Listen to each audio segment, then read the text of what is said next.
مشاهدينا ورجعنا لكم مرة جديدة، وفقرتنا دي أنا مبسوطة بيها إن معانا الشاطرة دكتور هدير محمد يوسف، استشاري الصحة النفسية للأسرة والطفل اللي بقالها كتير ما جاتلناش. نورتينا وحشتينا. ميرسي يا حبيبتي، شكرا.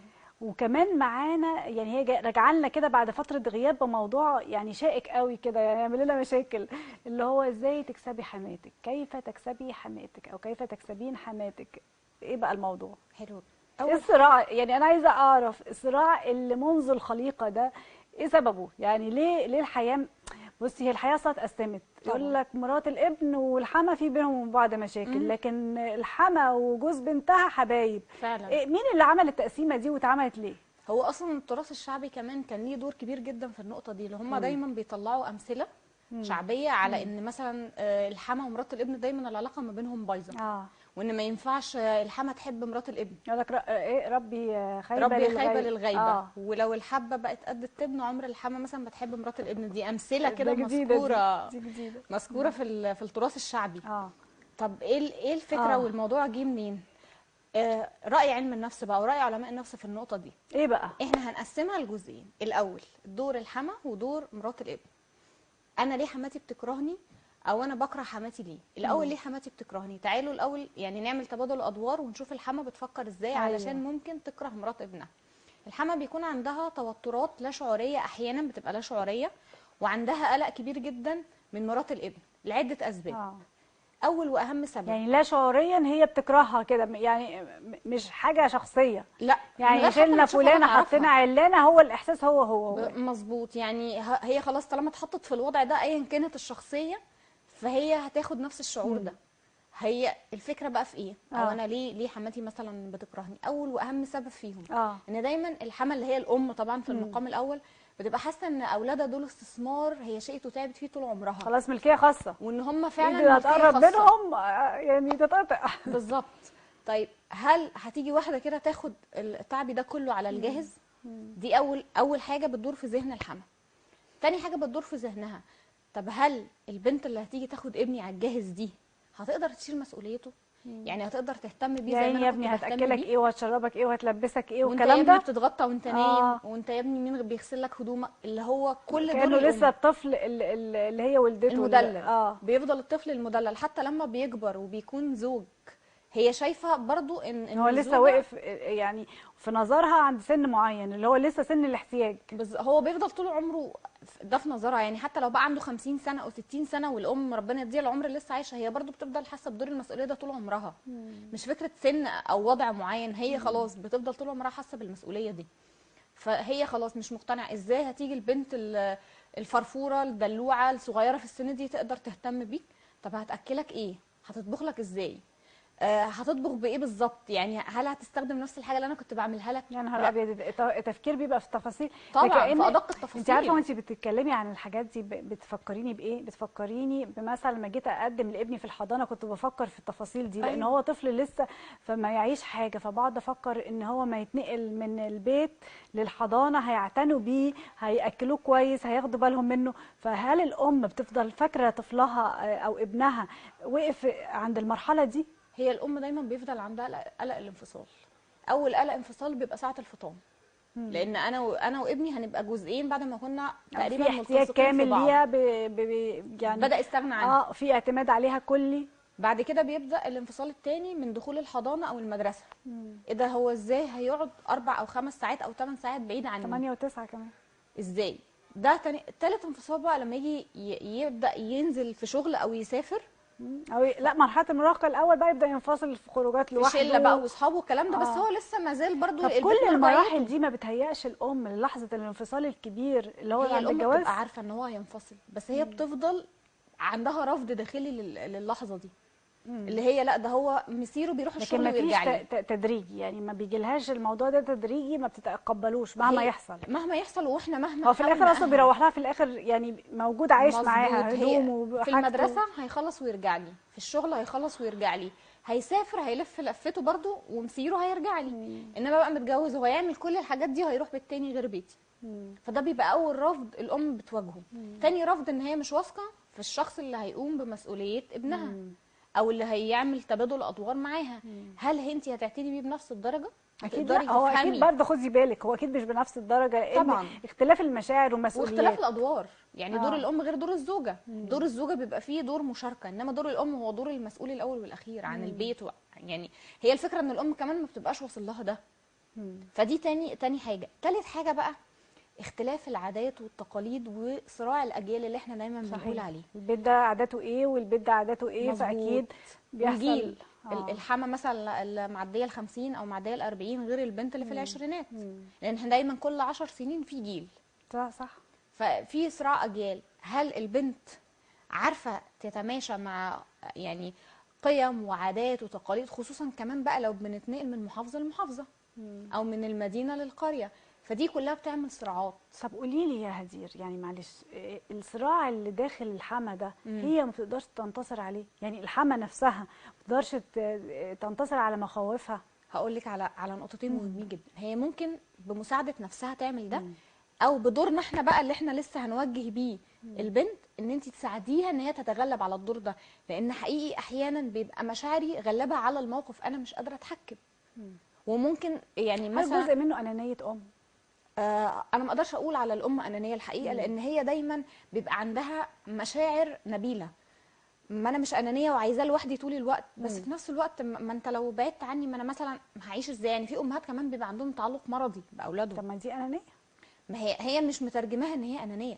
انا هي شايفه بتكلم ان ده لا، حقها. انا بتكلم على الوصف العلمي ليها. الوصف العلمي طبعا الوصف العلمي انانيه، بس هي عندها بس بقى هي غير مدركه ليها. طبعا هي انانيه ولكن غير مدركه ليها. طبعا انها توقف يعني ما هو في بعض الامهات بيوقفوا يعني انا اعرف نماذج فعلا ان اولاد ما قدروش يتجوزوا غير بعد وفاه امهم. فعلا دي حقيقه. لان هم هنا بقى. طب ما انا هسال سؤال، الراجل نفسه او الزوج بيبقى مدرك ان امه في الحاله دي ولا لا؟ على حسب وعيه. يعني لو هو واعي ومتفهم للمرحله اللي هو بيمر بيها، واخد دوره تاهيليه او حد اتكلم معاه ونصحه وعمل له ارشاد، فبيبقى ده عنده هيفرق قوي معاه. هيبدا يعمل ايه بقى بذكائه؟ هيبدا يعمل توازن ما بين دور الزوجه ودور الام، ولازم يفصل كويس جدا ما بين دور الزوجه ودور الام.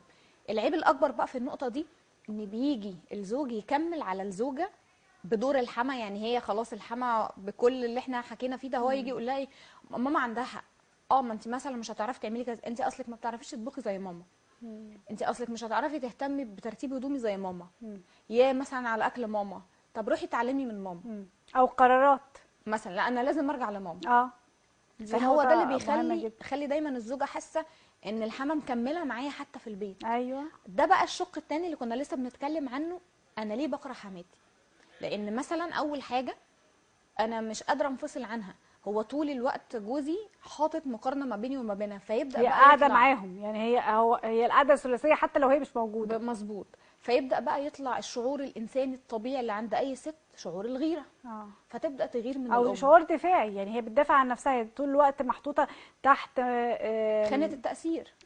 لا يعني، او تحت الاختبار او تحت المراجعه، يعني مراقبه. ايوه هي طول الوقت ملاحظه. بالظبط. هي طول الوقت تحت الميكروسكوب مثلا بتساله ها عملت لك اكل ايه النهارده، طب الشقه نظيفه، او مثلا هي حاسه ان حياتها ما فيهاش اي خصوصيه مثلا خالص. ومثلا ممكن في نوع من الحموات في بدايه الجواز ممكن تعمل لمرات ابنها زيارات مفاجاه عشان وتخش بقى مثلا تشوف وتبص وتتاكد.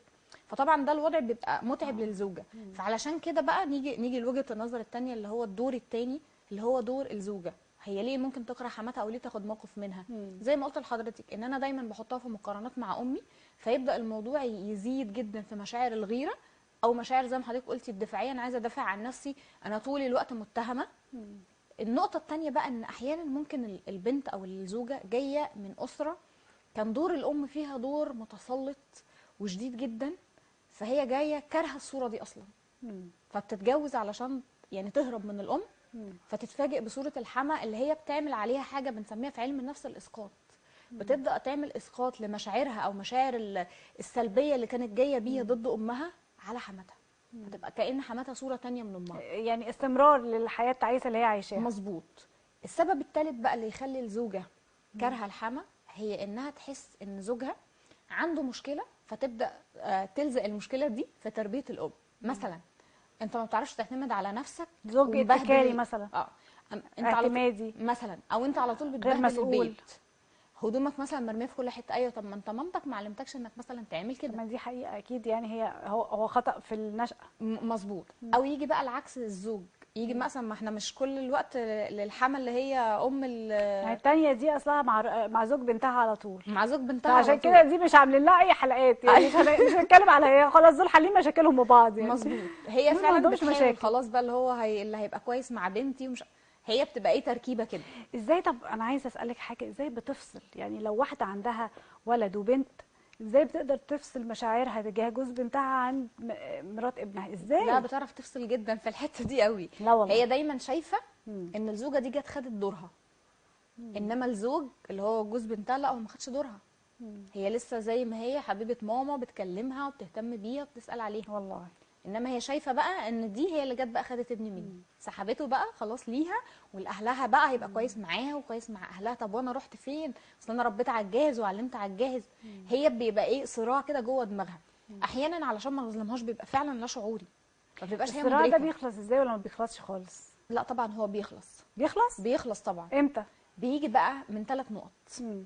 استيعاب الحما نفسها للدور بتاعها، وانك ما ينفعش انك دايما تكوني حاطه مرات الابن تحت الميكروسكوب وبتراقبيها. طب وازاي هي تستوعب القصه دي؟ هقول لحضرتك. مم. الحاجه التانية بقى في ايد الزوج، مم. ان هو يعمل دايما توازن. توازن ما بين الزوجه وما بين الام، ودي في مكانها وقايمه بدورها. ليه كتير من الرجاله ما بيدركوش ده؟ يعني كتير من الرجاله بيشوفوا ان نوع من انواع البر بوالدته او الطاعه او الاهتمام او الحب او رد الجميل، انه يعني دايما هي صح حتى لو على غلط. تمام. في كتير جدا بيعملوا ده. مم. لو انت عايز تعمل ده ابعد زوجتك عن الموضوع خالص. مم. يعني ما تحطش دايما زوجتك وامك في صراع، لان ما حقيقي هي اللي بتبقى بيخسر جزء هو من الزوج. الموقف. انا كزوجه. احنا اتفقنا يا دكتور هدير ان هما الثلاثه مع 3 بعض. مع بعض. حلو. فهيفصلها ازاي؟ لا مش هيفصلها بمعنى ان هو هيشيلها. هو ممكن يعمل حاجه ذكيه، ان هو يتكلم مع الام لوحدها ويراضيها، ويتكلم مع الزوجه لوحدها ويراضيها. فدي تبقى حاجه لطيفه جدا، نفهمها مثلا هي كبيره وحكم السن وما ينفعش نزعلها، ومعلش تعالي على نفسك شويه انت الاصغر. ويجي عند امه بقى يقول لها ايه، يا ماما انت الاكبر انت الاعقل، ما ينفعش تحطي عقلك بعقلها. يبدا ان هو يعمل ايه توازن. مش لازم قدام بعض يعني ما ينفعش مثلا انت تيجي قدام مثلا مراتك وتقول لمامتك مثلا طب هي ازاي مثلا الراجل عقلها يقدر محدود. يقفل على بيته من غير ما يزعل مامته؟ حلو يعني جدا السؤال ده. دي حاجه مهمه جدا، لان طبعا. دايما بيحسوا الرجاله انه لا ما ينفعش، هي الموضوع كده على بعضه. حلو جدا. بصي، اول حاجه ان الام نفسها كانت مربيه الابن على المسؤوليه. فكره ان انا اعمل نشء مسؤول، هو بسهوله جدا هيقدر ان هو ينفصل ويكون عنده حاجه اسمها تقدير ذاتي. تقدير ذاتي يعني انا عندي القدره الكامله على تحمل اداره مسؤوليه البيت. الامر. بالظبط. فانا عندي الكونسبت ده، او انا متربي في الحته دي بطريقه كويسه، او انا عندي اشباع فيها، فانا هعرف اعمل ده. النقطه الثانيه بقى اني احاول دايما ابر بامي في حدود معينه. يعني مش لازم كل اللي بحاول بيحصل في البيت. اراضيها بس بعيد عن البيت، يعني اراضيها في الامور اللي تخصها، في حاجه تفرحها، مظبوط. اخرجها، افسحها، اجيب لها هديه، اقعد اهتم معاها بيها زي ما شويه. كنت ازورها ان شاء الله كل يوم، مفيش مشكله. طب ما هي بعض الامهات ما بتسكتش يا دكتور هدير، خلينا برضو نتكلم، ان تلاقيها هي بتدخل في التفاصيل زي ما انت قلتي كده، لدرجه انت بتطبخ لك في ايه مثلا، أيوة. او بتاكل ايه، او كلت قد ايه، او نمت ازاي، او صحيت امتى، او يعني تفاصيل. فعلا. فهو ازاي برضو الرجل احيانا بيبقى محرج، صح. يعني بيبقى صح. مش عارف يقفل الباب ده ازاي. حلو. يقفله بطريقه لطيفه جدا جدا، اللي هو مثلا ايه، هي كانت يا ماما الاكل كان جميل قوي، حلو، الدنيا حلوه، الشقه نظيفه، تمام، هي واخده بالها منك، الحمد لله جدا. اللي هو الكلمات اللي الاجابات تطمن آه. وتريح، ويبقى فيها حياديه، ما يبقاش فيها تحيز مع او ضد. لا واجابات ما فيش وراها حوار. مظبوط. يعني اللي مفيش هي تفاصيل، فابدا اعمل حوار، فابدا اتدخل. اللي بنسميها الاجابه اللي هو مثلا المقيده. ايه، كلت ملوخيه ورز، لا ما تاكلش الملوخيه دي على فكره، مثلا مش عارفه فيها كذا، صح. اللي هو انا اكلت الحمد لله تمام. احنا بنسميها كده في علم النفس الاجابات المقيده. لو انا خلاص انا قفلت كده وحطيت قيود، فما فيش باب او في مجال ان انا بعد كده برضو يتقال. في امهات ما بتستسلمش، تلاقي الباب اتقفل قدامها تحاول، لا طب يعني انت مش عايزني اعرف عنك حاجه، مش عايز تطمني، طب قول يعني. لا يا ماما اطمني انا تمام وزي الفل، افضل ماشي على نفس النمط. هي هتبدا واحده واحده يوصل لها رساله ان انا لا ما ينفعش ولازم اعمل ليميت، وده برضو دورها. ما احنا مش طول الوقت هنتكلم مع الزوج والزوجه، انت برضو كأم او كحما لازم تاخدي بالك ان ابنك كبر ويبقى ليه خصوصيه.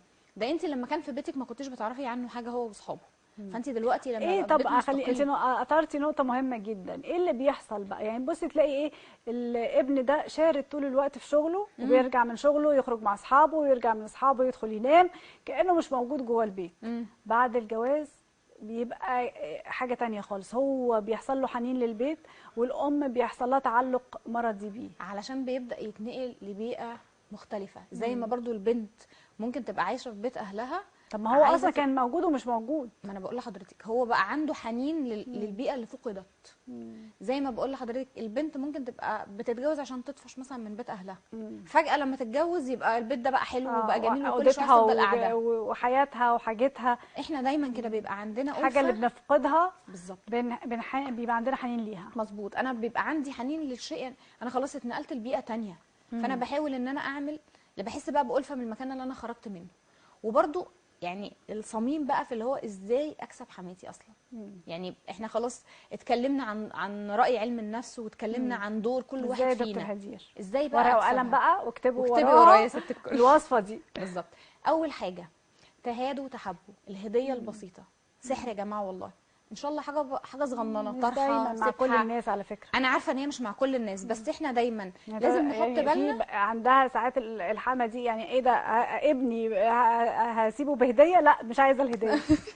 يعني لما حاجات هي كده. خلاص المفروض ان هي استسلمت للامر الواقع. ما هي الفكره كلها ان احنا بنعمل توازن ما بين القضيبين، يعني احنا خطين لازم نحاول ان احنا يعني نقرب. طيب ما بين اول بعض. اول حاجه، هي اول وصيه، حاولوا بالهدايا. حاولوا بالهدايا. حتى لو حاجه بسيطه، طبعا الظروف الماديه دلوقتي بتاعت الناس كلها مش تمام، فان شاء الله ورد. طيب نفترض ان هي قالت لك هو ايه اللي انت جايباه ده، هو ده اللي انت قادره تجيبيه، هو ده اللي مثلا هين عليكي مثلا. قولي لها يا طنط الهديه كفايه ان هي جات لك، فكده قيمتها هتزيد وتعلى. الله. كلمتين يا جماعه. شفتوا الجملتين دول؟ شفتوا يعني بس زي ما لهمش الفل. حل. النقطه اللي بعد كده الوش المبتسم البشوش. اه قبليها بابتسامه وعين كده هاديه واستقرار المخرجه نفسي. بتاعتنا رانيا شكري مبسوطه منك قوي، وبتقول لك هايل هايل هايل، وخصوصا ان هي على وشك انها تبقى حامل، حبيبتي لا بتاخد الكورس أيوة منك دلوقتي. احنا لازم نقابل. اسمحي لي بالمناسبه دي نهني رانيا شكري بعيد ميلادها النهارده، مخرجتنا الجميله، ونشكرها على المجهود الجميل اللي بتبذله معانا في استنونا بكل حب وبكل طيبه. بنحس ان احنا فريق عمل واحد، عيله بجد، وهي هي اللي عامله الروح دي. فانا يعني انا وكل اسره البرنامج بنقول لها كل سنه وهي طيبه. كل سنه وحضرتك طيبه، كل سنه وحضرتك طيبه يا استاذ رانيا. نرجع احنا كمان حتى كضيوف والله بنحس ان احنا فعلا من اسره المكان. حبيبتي منورانا. نرجع بقى نكمل. ان انا استقبلها بوجه بشوش، اوكي، وشي كده مبتسم وفرحانه ان هي جايه، مش اول ما مثلا يقول لك ماما جايه النهارده هي جايه، لا ابتسمي. هي جواها حتى لو ما قالتش هيبقى جواها الاحساس ده. لو اللي جايه بمشاكل، ما هي لو انت لو عندك ضيف جاي لذيذ هتبقي عايزه تستقبليه كل يوم، لكن لو في ضيف جاي هينتقدك وهيبص عليكي وهي مش عارفه هيعمل ايه. هقول لك على حاجه حلوه جدا. قبليها كويس وسيبي الباقي لا يمشي. احنا هنكمل الاجابه بس بعد الفاصل، عشان تفضلوا معانا وتنتظرونا بعد الفاصل.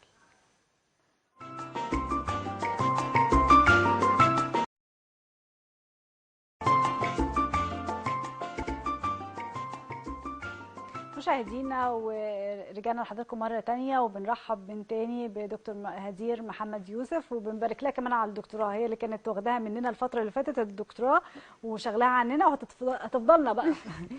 احنا وقفنا. الف مبروك الاول على الدكتوراه. نرجع بقى للنقطه الثانيه. انت قلتي اول حاجه الهديه، حتى لو هديه بسيطه فهنقول لها انت اللي زودتي الهديه. اكتبوا، اكتبوا الكلام ده مهم جدا. تاني حاجه النقطه اللي بعد كده في الزيارات بقى. الزيارات الابتسامه بقى. وشي بشوش، انا رايحه لها اقابلها بابتسامه من على الباب. هي جايه لي افتح لها الباب واقابلها بابتسامه. طب انت بتقابلي بابتسامه ولقيتي الطرف الاخر ما بيبتسمش، مفيش مشكله، افضل ثابته على ابتسامتي زي ما انا محتفظه بيها. يعني دي حاجه بابتسامتي. ثابته مالهاش علاقه بالرد الفعل اللي قدامي. انا بتعامل بطبيعتي. وضع اللي قدامي هو حر. وعلى فكره يا جماعه يعني في بقى نقطه صغننه كده، الصحه النفسيه بتبدا من جوايا انا. يعني انا لو انا مستقر ومتفائل ومبتسم وهادي والدنيا تمام، حتى لو اللي قدامي اداني طاقه سلبيه انا هرميها، انا هبقى عندي بقى مناعه نفسيه ضد الطاقه السلبيه دي. مناعه، حلوه قوي كلمه مناعه دي. فده مهم جدا، جدا، مناعه ده مهم ضد حاجات كتير قوي، واحنا محتاجين نقوي مناعتنا النفسيه جدا الفتره دي. فاحنا الاول الهديه بسيطه وانت اللي بتزودي قيمتها، هستقبلها بابتسامه بشوشه ووش كده مبتسم، ونورتينا وشرفتينا مهما يحصل، الحمد لله على السلامه مهما يحصل. النقطه الثالثه بقى ودي مهمه ليكي وليها، هو استقرار الحياه الزوجيه. هي الحما في الاخر هي عايزه حياه ابنها مستقره. مش دايما، لا خلينا نقف عند الحته دي. ما لو في غيره نقف عند الحته دي. لو في غيره يا دكتور هدير، بس هي برضه تبقى مبسوطه. لا ازاي، هي مش شر، انا ما بقولش انها شر، بس هو احيانا استقرار الحياه الزوجيه في للحما بيعني ان تهديد حياتها او علاقتها بابنها. يعني هي شايفه طول ما الاحوال هنا مش مستقره، الاحوال بتاعتي انا مستقره. حلو. وهي ده وجهه نظرها اللي هي طبعا بعيده عن الصحه تماما، صح؟ طبعا بالعكس، ده هو لما بتبقى حياته هنا مستقره هتبقى هنا مستقره، هتبقى على كل مستويات مستقره، هيبقى هو كشخص سعيد، صحته النفسيه كويسه، عايش حياه هاديه. لان دايما ما نرجع هنا بقى لنقطه انانيه الام الغير، هي غير مدركه لده، غير مدركه لده. وهي كمان حتى لو مدركه او مش مدركه، هي احيانا ممكن تبقى مدركه بس الشعور احيانا تبقى مدركه. طبعا طبعا عارفه هي بتعمل ايه. احيانا كتير جدا بتبقى مدركه بس الشعور بيكون اقوى منها. دي النقطه. ان هي ولو من فضلك لو سمحتي لو حسيتي بجد ان انت مدركه للشعور وحاساه جواكي، اتصرفي بسرعه. يعني لازم انك تعالجي المشكله دي فورا، لان انت كده بتبقي فعلا بتاذي ابنك، خصوصا لو ابنك بيحب زوجته جدا وعايز يعيش معاها حياه هاديه ومستقره. فاوعي انت ابدا تكوني سبب في ان البيت يتهد. راجل بيبقى عايز يعيش حياه هاديه مستقره، هو اي زوجه، يعني اي اتنين بيبداوا حياتهم عايزين ايه غير ان هم يبقوا مبسوطين ومرتاحين. بس احيانا العوامل الخارجيه عاده هي اللي بتكون سبب للمشاكل اكتر. ده شيء مهم جدا. بس احيانا هو الزوج نفسه اصلا يعني مش فارقه معاه، بس في زوج بجد بيبقى عايز يستقر. دي النقطه اللي انا بقول لك لا شجعيه، خليكي وراه، ادعميه في ده، بلاش تخليه ان هو يخرب بيته بايده، لان او بسببك، او ان هو عايز يريح دماغه منكم انتوا الاثنين فيسيب لكم الدنيا كلها ويمشي. هو بقى بيبقى امتى مدرك وغير مدرك للصراع ده؟ هو غالبا في كل الاحوال بيبقى مدرك، في كل الاحوال، في كل الاحوال هو مدرك. يعني كل الرجاله مدركه وعارفه. والله يا جماعه عارفين، بس احيانا مش عارفين يتصرفوا ازاي. بيحرج ان هو يقول لك ماما غلطانه، مش قادر يقولها. دي حاجه. الحاجه الثانيه هو مش عارف يعمل ايه. هو مش عارف يعمل ايه، هو في صراع ما بين الام والزوجه، والاثنين مهمين عنده. فبرضه دي نقطه مهمه في انك لو عايزه تكسبي حياتك عموما، اوعي تحطي زوجك في صراع بينك وما بين امه، لان انت هتطلعي خسرانه. هتطلعي خسرانه، ولو انت طلعتي كسبانه فخليكي متاكده انك هتخسري على المدى الطويل. خساره مؤقته بالظبط، او مكسب مؤقت، وهتبقى خساره دايما لان هو خسر امه بسببك. فايه الحياه، هيجي بعد كده ضميره هيصحى هيندم، وده احنا بنشوفه كتير. او هي مش هتسيبك. لا مش هتسيبك، هي تخسر جوله لكن مش هتخسر المعركه، هتفضل وراكي. نورتينا وشرفتينا وساعدنا بيكي، ودايما بقول انت شاطره، وكل فريق العمل الحقيقه يعني احنا مسمينها الشاطره، لان هي بسيطه جدا وبمنتهى البساطه بتوصل لقلب الموضوع وبتجيب التفاصيل بتاعته. نورتينا وشرفتينا والله، شكرا جدا. كان معانا دكتور هدير محمد يوسف، استشاري الصحه النفسيه للاسره والطفل، اتكلمت معانا كيف تكسبين حماتك. اظن بعد الحلقه دي عرفتوا ان الحكايه دي حاجه فطريه، يعني مش عشان انت وحشه فهي بتحاول تبقى معاكي بالشكل ده، لا دي حاجه لو انت مش موجوده او غيرك موجود هتبقى نفس الحكايه. فنحاول زي ما تقول كده يبقى عندنا مناعه، ونحاول يبقى عندنا رضا، ويحاول نكسب برضو على قد ما نقدر كل الاطراف اللي حوالينا، ونعيش كلنا في سلام. اشوفكم ان شاء الله الثلاث الجاي في نفس الميعاد، واستنونا دايما على نايل لايف.